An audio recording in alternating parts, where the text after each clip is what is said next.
This is, simply put, a great sequel. While I had faith going into this film, as I stated in a past video, there was undoubtedly some sense of finality when it comes to 2017's War for the Planet of the Apes. Not only due to our original protagonist's death, but also the fact that the flick essentially acts as a swan song for director Matt Reeves, composer Michael Giacchino, and star Andy Serkis. Basically, what I'm trying to say is, although I tend to / try to avoid speculation and general expectation, this picture and those who made it unquestionably had much to live up to. Well, I am beyond pleased to report that director Wes Ball and company did a bloody wonderful job with this 2024 flick. The cinematography is brilliantly immersive. All of the action is creatively captured. I can sense the care put into each and every frame, while the computer-generated imagery in this reboot series continues to blow my mind. The musical score is really satisfyingly composed, while the performances are solid, and then some, across the board. We've got a trio of chimp chums. Noah is our hero. He's courageous, rebellious. He becomes jaded and determined after experiencing great personal hardship, and we're witness to both his bravery and his inquisitive, intelligent nature. Noah evidently has a close relationship and can bust balls with love interest Suna and cheeky, sometimes scaredy cat, Anaya. Then there's another primary duo of both humans and apes. I'm referring to Freya Allen's May alongside William H. Macy's Trevathan, and contrasting characters Rocca, played by Peter Macon, and Kevin Durand's Proxima Caesar. While in a picture like Dawn, our protagonist develops a really special and powerfully positive relationship with Jason Clarke's Malcolm, Noah's dynamic with May is largely contentious. You don't get a warm, hopeful feeling from this relationship like you ultimately do, for example, in War, when Nova gifts Caesar her doll and some food and encourages his continued strength, and I really dig that. I mean, the Noah May dynamic has its positive moments, but you can tell that any sense of trust within the relationship is fragile at best, though there is an unspoken truce, I suppose is the right word. She's kind of conniving and selfish, understandably so. She's desperately trying to prevent the extinction of her species. She's ruthless and respectably persistent. She's essentially the polar opposite of Proxima Caesar's right-hand Homo sapien Trevathan. This man has accepted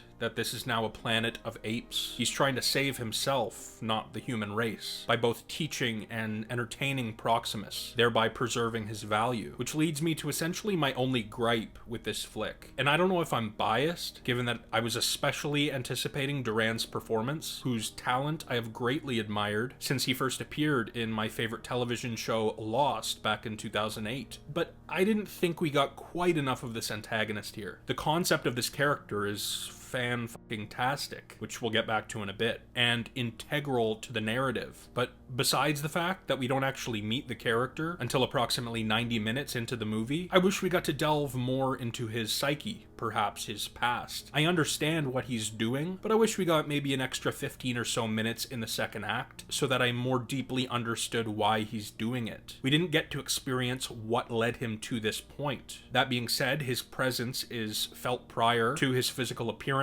He's well built up. I really dig the way he's taken out. It's wonderfully fitting to Noah's story, though I'm hoping that, given the fact we don't see a dead body, he plummets into the water, not the massive boulders below, as well as the fact that Kingdom is meant to be the first of a new trilogy, we haven't seen the last of him. Kevin Durand, unsurprisingly, did a wonderful job portraying this larger-than-life figure. It's actually quite transformative, but my greedy ass could watch this fucking guy perform all day long. He's brilliant, and I want more. I think there's a good deal of untapped intrigue when it comes to the already very interesting Proximus. If I were to describe Dawn through Kingdom with a single thematic word apiece, we'd have survival in 2014, revenge in 2017, and legacy in regard to this 2024 picture. Kingdom is also about the importance of maintaining tradition and how sacred texts can either be misinterpreted or deliberately twisted for power power-hungry, nefarious purposes. Speaking of legacy, I love how this film connects itself to the Reeves flicks. While the wise Rocca is truly trying to preserve Caesar's memory and messages of unity, Proximus has warped the legacy of Caesar to benefit his personal authority. There is evidently a sort of biblical